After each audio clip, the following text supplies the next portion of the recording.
So আমরা আজকে দেখব কিভাবে উবুন্টু 22.4 ইনস্টল করতে হয়। সো ইনস্টল করতে গেলে প্রথম আমাদের যেটা লাগবে আইএসওটা লাগবে। সো আমরা যদি সিম্পল গুগলে লিখি উবুন্টু 22.4, এটা লেখার পরে এই যে গেট উবুন্টু সার্ভার, এখানে যদি আমরা ক্লিক করি, ডাউনলোড উবুন্টু সার্ভার 22.4-এ যদি আমরা ক্লিক করি, দেখবেন সাথে সাথে আমার উবুন্টু যে সার্ভার ভার্সনটা সেটা আমার ডাউনলোড হওয়া শুরু হয়েছে। সো এখানে আমরা খেয়াল রাখবো আমরা যাতে লাইভ সার্ভারটাকেই ডাউনলোড করি। হ্যাঁ, এখানে যাতে ডেস্কটপ এডিশনটা যাতে না চলে আসে। সো এটা যেহেতু আমার এখানে ডাউনলোড করা আছে আগে থেকেই, আমি যেটা করব এখন, আমার যেই হাইপারভাইজার ওরাকল ভার্চুয়াল বক্স যেটা বা ভার্চুয়াল মেশিন ম্যানেজার যেটাকে আমরা বলি, এটার মধ্যে আমরা এখন একটা উবুন্তুর একটা নতুন ভার্চুয়াল মেশিন ক্রিয়েট করব। সো আমরা নতুন ক্রিয়েট করতে গেলে আমাদের নিউতে ক্লিক করতে হবে। নিউতে ক্লিক করার পরে আমার মেশিনের যে কোনো একটা নাম দিতে হবে।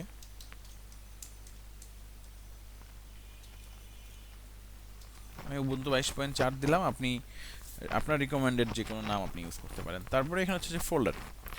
তো এই ফোল্ডারটা হচ্ছে যে আপনার সি ড্রাইভ ছাড়া অন্য যে ড্রাইভগুলো আছে যে এখানে অ্যাভেলেবেল স্পেস আছে, যেহেতু এই ভার্চুয়াল মেশিনে আমরা একটা বিএম ক্রিয়েট করছি, এটা একটা ইমেজ আকারে আপনার হার্ড ডিস্কের কোনো একটা জায়গায় রাখতে হবে।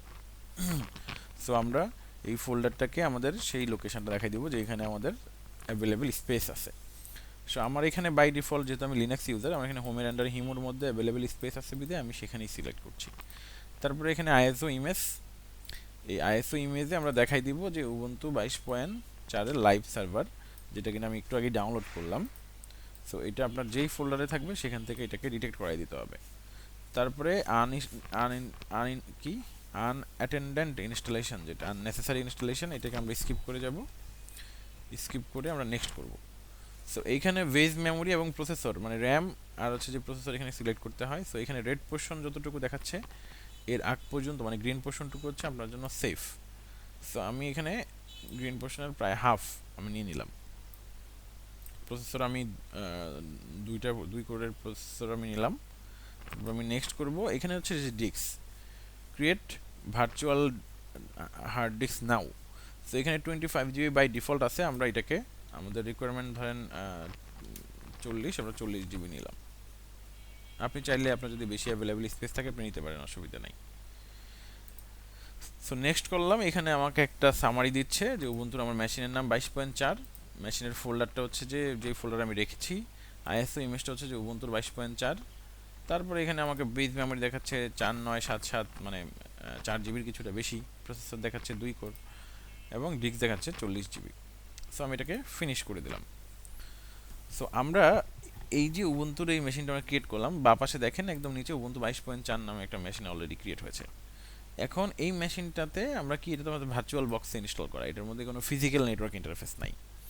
সো আমার যে ফিজিক্যাল মেশিন, সেই ফিজিক্যাল মেশিন থেকে সে যাতে ইন্টারনেট পায় সেজন্য এই সেটিং থেকে আমাদেরকে এই নেটওয়ার্কে গিয়ে ব্রিজ অ্যাডাপ্টার সিলেক্ট করে দিতে হবে। সো ব্রিজ অ্যাডাপ্টার সিলেক্ট করে আমি ওকে দিলাম।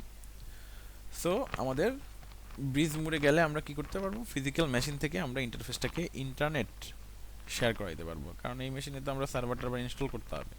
সো আমাদের ইন্টারনেটটা আলটিমেটলি লাগবে। সো আমরা এই যে আমাদের ইনস্টলেশনের যেই সেশনটা, এই ইনস্টলেশন সেশনে আমরা আরেকটা জিনিস দেখাবো, সেটা হচ্ছে যে কীভাবে এলভিএম করতে হয় লিনাক্সে। সো প্রিমিলারি এটা আমরা দুইটা ভিডিওতে করব। প্রথম সেশনে আমরা শুধু নর্মাল ইনস্টলেশন করব এবং দ্বিতীয় সেশনে আমরা দেখাবো যে কীভাবে একটা এলভিএম করা যায়। সো আমরা যেহেতু এলভিএম আমাদের করতে হবে, এখানে তো আমি ডিস্ক নিয়েছি 40 GB, একটা ডিস্ক এখন এখানে আছে। সো আমি আরও দুইটা ডিস্ক আমি এখানে যদি এক্সটার্নাল অ্যাড করতে চাই, সো আমি এই সাতায় যাব, সাতায় গিয়েই যে প্লাস অ্যাড হার্ড ডিস্ক, এখানে আমি ক্লিক করব, ক্রিয়েট করব ভার্চুয়াল ডিস্ক ইমেজেস। নেক্সট এইখানে ধরেন আমি 5 GB করে আমি আরও দুইটা ডিস্ক নিব, একটা নিলাম, আবার ক্রিয়েট করব, আবার 20 DI, এখানে বিডিআই যেটা ভার্চুয়াল ডিস্ক ইমেজ থাকবে, নেক্সট করব, এখানে 25কে আমি 5 করে দিব। সো এই জায়গাটাতে আমি কি করলাম, আমার 40 GB মানে 40 GB যে ডিস্ক আমি প্রিমিলারি নিয়েছিলাম, তার সাথে আমি আরও দুইটা ফিজিক্যাল ডিস্ক, ফিজিক্যাল ভলিউম যেটাকে বলে লিনাক্স পিবি, দুইটা আরও 5 GB করে ডিস্ক আমি এখানে অ্যাড করলাম। তাহলে আমার টোটাল ডিস্ক হলো কয়টা, হার্ড ডিস্ক এখানে 3টা। একটা হচ্ছে 40 জিবি, একটা 5 জিবি, একটা 5 জিবি। এইটাকে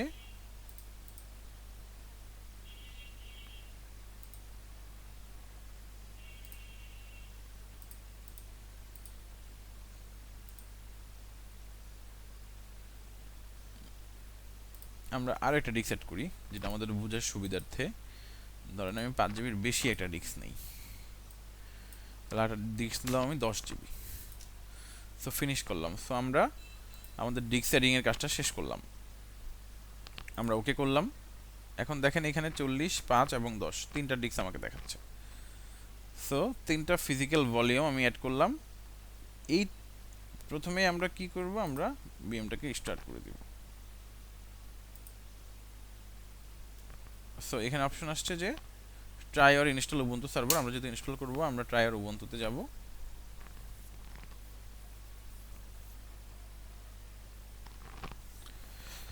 সো লিনাক্স তার উবুন্টু তার কিছুটা সময় নেবে, সে তার বুটিং প্রসেসটা রেডি করতে কিছুটা সময় নেয়।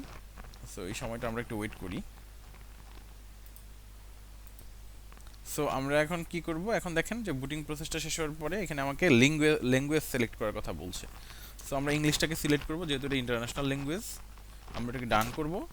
ডান করার পরে এইখানে তিনটা অপশন আছে, উবুন্টু সার্ভার মিনিমাইজড এবং search for the third party driver. So আমরা যেটা করব কি, এই উবুন্টু সার্ভার এবং উবুন্টু সার্ভার মিনিমাইজের মধ্যে আমরা সার্ভারটাকে সিলেক্ট করব। কারণ কি, সার্ভারটা দেখেন বলা আছে the default installation contain the set of packages that provide a comfortable experience for the operating your server. মানে আপনি সার্ভারকে অপারেট করতে গেলে কিছু প্রি বিল্ট প্যাকেজ পাবেন, যেটা কিনা আপনার সার্ভারকে ব্যবহার করতে আপনাকে কমফোর্ট দিবে। আর মিনিমাইজের মধ্যে আপনি অনেক কিছু পাবেন না। সো আমরা সার্ভারটাকেই সিলেক্ট করব, মিনিমাইজটাকে আমরা করব না। আমরা ডান দিব। ডান দেওয়ার পরে এখানে নেটওয়ার্ক কনফিগারেশনটা একটু সেন্সিটিভ উবুন্টুর এই জায়গাটাতে আমরা একটু দেখি। এখানে আমি এন্টার করলাম, আমার ইন্টারফেসের উপরে IPv4 আমি যাব। অটোমেটিক ডিএসসিপির জায়গায় আমি ম্যানুয়াল দেব। সো ম্যানুয়াল দিলে এখানে প্রথমে দেখেন সাবনেট মানে কি, আপনার টোটাল নেটওয়ার্ক অ্যাড্রেস এবং তার ব্লকটা এখানে দিতে হয়।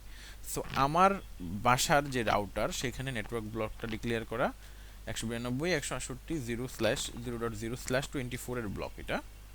হ্যাঁ, এইটা আপনার পারসেপশানে আপনার রাউটারে যেভাবে কনফিগার করা আছে সেটার উপরে বেস করে আপনার করতে হবে। এবং আমার এখানে হচ্ছে আইপিটা দিব, আমি উপরে আমি টোটাল নেটওয়ার্কটা দিলাম। এখানে আমি দিব আমার হোস্টের জন্য আমি যে আইপিটা সিলেক্ট করতে চাই। সো আমার 0.10 আমি দিলাম। আপনার পারসেপশানে এটা কিন্তু চেঞ্জ হবে।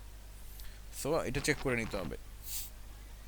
গেটওয়ে আমার জন্য 192.168.0.1 এবং নেম সার্ভার আমি 1.1.1.1. দিব। এখানে আপনি চাইলে 8.8 দিতে পারেন, বাট 8.8 কী হয়, প্রচুর পরিমাণে ল্যাটেন্সি, মানে সামটাইম দেখবেন যে এটাতে আপনার যেই আপনার সোর্স থেকে 8.8 রিচ করার জন্য যে ল্যাটেন্সি সেটা অনেক হাই। ঠিক আছে, সো 1.1 এর ল্যাটেন্সি পাবেন লেস দেন 1 মিলি সেকেন্ড।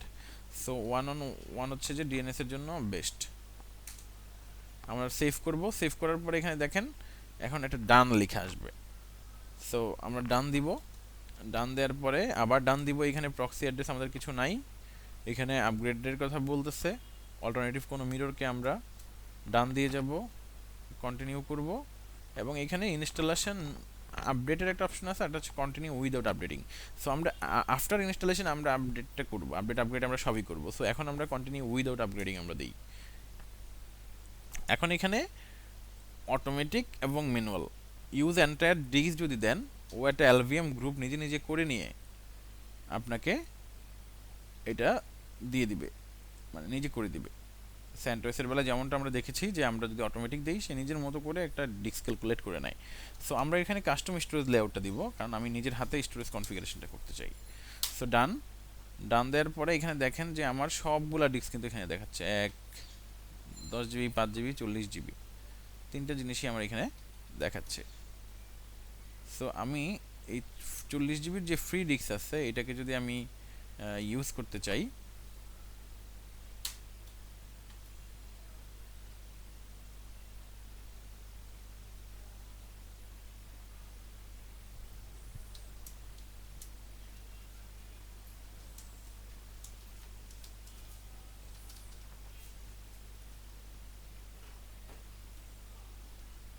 আমি বুটেড করলাম, আমি এক্সএফএস সিলেক্ট করব ফরম্যাট নিশ্চয়ই, কারণ হচ্ছে যেটা লেটেস্ট। এইখানে আমি সোয়াপ দিতে চাই, সোয়াপে আমি 4 GB দিব। তারপরে বাকি জায়গাটুকু 40-এর বাকি জায়গাটুকু আমি রুটে দিয়ে দিব। এটাকে আমি এক্সএফএস করব, রুটে দিয়ে দিলাম। সো শুধু আমি 40 GB-কেই কিন্তু আমি পার্টিশন করলাম, বাকি দুইটা ডিস্ককে আমি র ডিস্ক হিসেবে রেখে দিব। বাকি যে দুইটা ডিস্ক আমি শুরুতে অ্যাড করেছি 10 GB এবং 5 GB, এই দুইটা ডিস্ককে কিন্তু আমি কিছুই করব না, শুধু 40 GB ডিস্কটাকে আমি আমার পার্টিশনের জন্য ভাগাভাগি করে নিলাম রুট, বুট এবং সোয়াপের মধ্যে। এবং সেইখানে আমি ফাইল সিস্টেমটাকে এক্সএফএস করলাম, কারণ এক্সএফএসটা হচ্ছে লেটেস্ট ফাইল সিস্টেম। এবং বুটের জন্য 5 GB, সোয়াপের জন্য 4 GB, বাকিটা আমি মাউন্ট করে দিয়েছি রুটে। সো দেখেন নিচে এই ইনফরমেশনগুলো আপনি দেখতে পাচ্ছেন। আর উপরের যে দুইটা ভলিউম, এটাকে র ভলিউম হিসেবে আমি রেখে দিচ্ছি, এটাকে পরে আমি আমার ডাটা ডিস্ক হিসেবে আমি দুইটার মধ্যে এলভিএম করে নিব। সো আমি ডান করব, ডান করার পরে কন্টিনিউ। এখন আসেন এখানে নেম, ইউন নেম, ধরেন এটা হচ্ছে আপনার কম্পিউটারের মানে ধরেন আপনি আপনার নামটা এখানে দেন, ধরেন আমার নামটা আমি দিলাম হিমু। সার্ভারের নেম আপনি দিতে পারেন, ধরেন এটা একটা ওয়েব সার্ভার হিসেবে আপনি করবেন।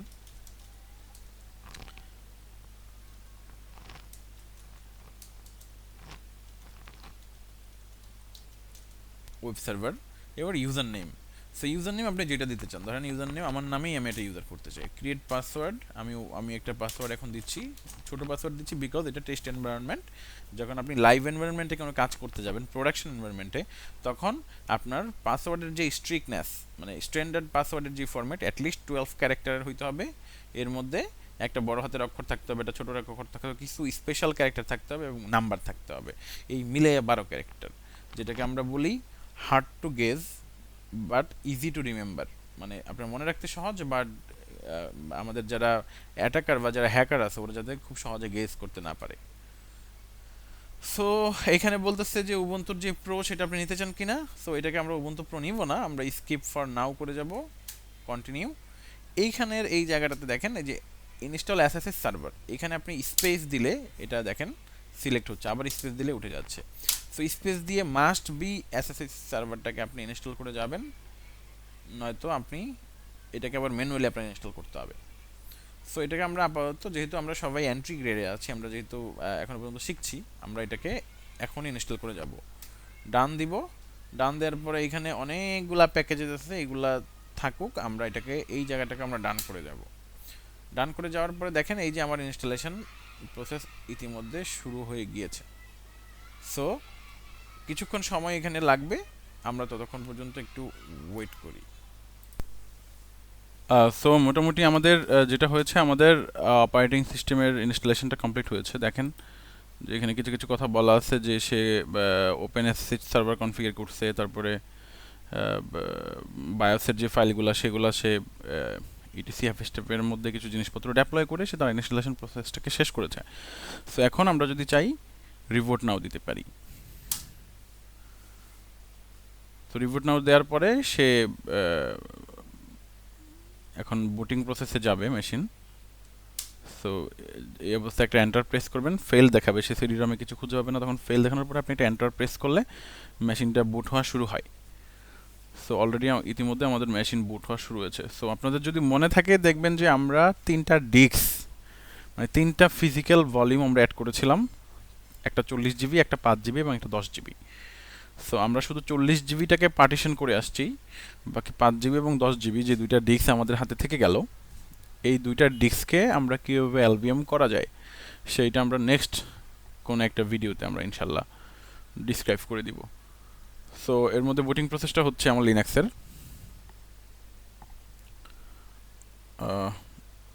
বুটিং প্রসেসটা শেষ হলো। সো আমার ইউজার নেম ছিল Himu, web server log in, মানে ওয়েব সার্ভার ছিল আমার সার্ভারের নাম, এবং আমার ইউজার নেম ছিল হিমু, এবং আমি পাসওয়ার্ড যেটা দিয়েছিলাম, পাসওয়ার্ড দেওয়ার পরে আমার দেখেন লগ ইনটা কমপ্লিট হয়েছে।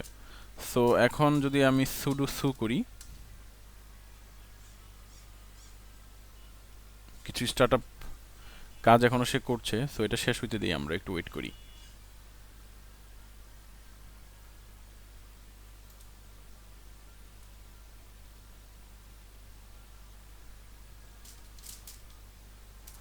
সো সুডো অ্যাপ্লাই হয়েছে, এখন আমি রুটে আছি। সো এখন যদি আপনি LSVLK করে দেখেন এখানে আপনাকে দেখাচ্ছে যে SDA, এখানে তিনটা জিনিস এখানে দেখতে পাচ্ছেন আপনি, যেগুলোর আগে PART পার্ট লেখা, এগুলো হচ্ছে পার্টিশন। একদম ডান পাশে যদি দেখেন PARTর যে জায়গাটা, এই চারটা জিনিস SD1, SD2, SD3, SD4, এই চারটা হচ্ছে আমার পার্টিশন। দেখেন SD4 যেটা, সেটা হচ্ছে আমার রুট পার্টিশন, SD3 হচ্ছে আমার সাব পার্টিশন, SD2 হচ্ছে আমার বুট পার্টিশন, একদম ডান পাশে যদি আপনারা খেয়াল করেন। এবং পার্টিশনের আগে লেখা আছে পার্ট। আর SDA যেটা, সেইটাকে দেখেন 40 জিবির একটা ডিস্ক লেখা আছে, সেটা কিন্তু পার্ট লেখা নেই, তার মানে এটা একটা ডিস্ক। সো SDB আরেকটা ডিস্ক, যেটা 5 জিবি ডিস্ক লেখা আছে, এবং SDC আরেকটা ডিস্ক 10 জিবি ডিস্ক। সো আমরা SDB এবং SDC কে কীভাবে LV করা যায়, হ্যাঁ, যেহেতু দুইটা আমাদের ডাটা ডিস্ক, সো আমরা এটা পরবর্তী কোনো একটা সেশনে আমরা দেখব। সো এটাই ছিল উবুন্টু ইনস্টলেশনের ভিডিও। আপনি যদি আইপি দেখতে চান, আইপি দিলে আপনি এখানে আইপিটা পাচ্ছেন। যেমন আমার বেলা আইপিটা হচ্ছে 1.192.168.0.10। আপনি চাইলে এটা দিয়ে এখান থেকে লগ ইনও করতে পারেন। যেমন আমি আমার লোকাল পিসি থেকে SSH করে হিমু নামি ইউজার দিয়ে 192.168.0.10 দেওয়ার সাথে সাথে আমার এখানে লগ ইন আমি করতে পেরেছি, রাইট? সো এটা হচ্ছে আমার সার্ভার। আপনি যদি এখন আইপি দেখেন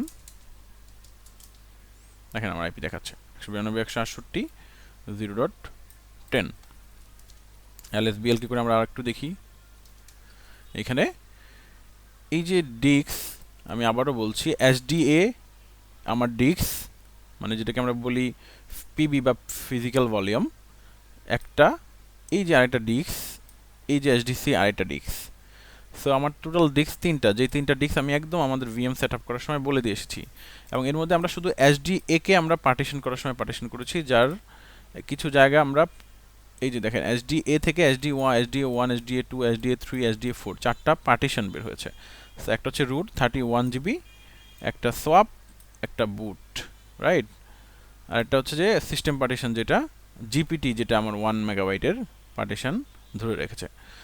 সো বাকি যে দুইটা আছে SDB এবং SDC, এগুলাকে আমরা পরবর্তীতে LV কীভাবে করতে হয় সেটা আমরা দেখব। সো ধন্যবাদ সবাইকে, আজকের মতো এখানেই শেষ।